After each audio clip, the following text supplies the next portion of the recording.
This Thanksgiving, a local family is facing their first holiday season without their beloved daughter. Through their grief, they're finding gratitude and working to save other children's lives. Tonight, the story of Zoe Grace and the movement she left behind. The moment you step into the Landrum's home, you are met with Zoe's presence. This room is a replica of her bedroom, filled with all of her favorite things, right down to the chandelier. Zoe came into the world fighting to be here.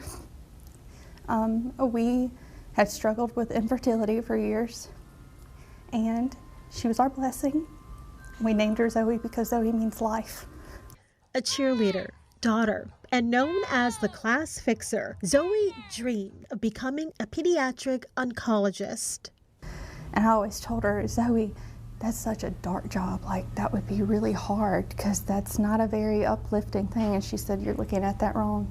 You're looking at it as that these kids are dying, but I'm looking at it as I could save someone. And so that's when I knew she was built different.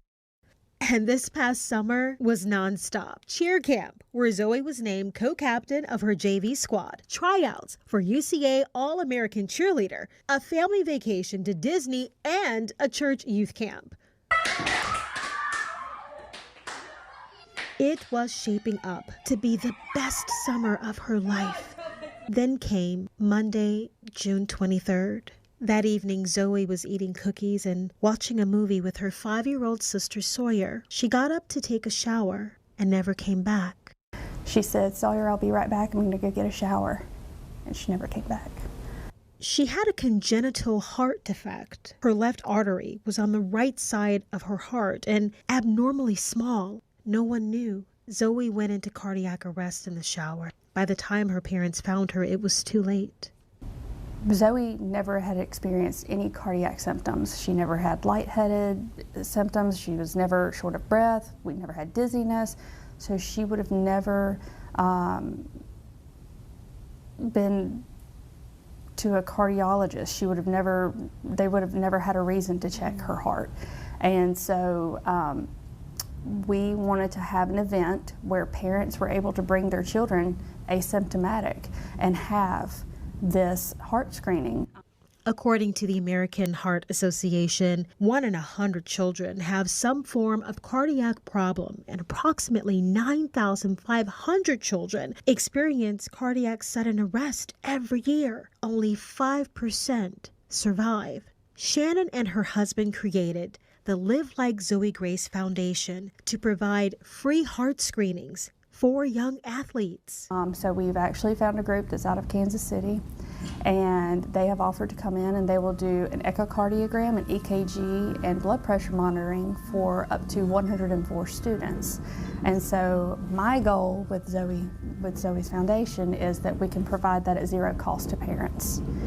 As Thanksgiving and Christmas approaches, the Landrum family is facing their first holiday season without Zoe. Initially, they planned to skip it entirely, but 5-year-old Sawyer had other plans. We could definitely be focused on what's not here, because she is definitely missed.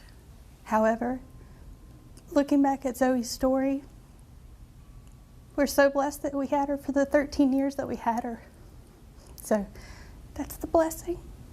Zoe's closest friends are getting ready for that Disney trip, the one Zoe earned but will never take. They are carrying her message forward. Just be grateful and thankful for everything you have, because Zoe always showed that she was thankful for everything. Yeah, she was very thankful for everything. So my message would be to be grateful for what you have, because you never know how long it's going to be there. Love your people. Leave no words unspoken.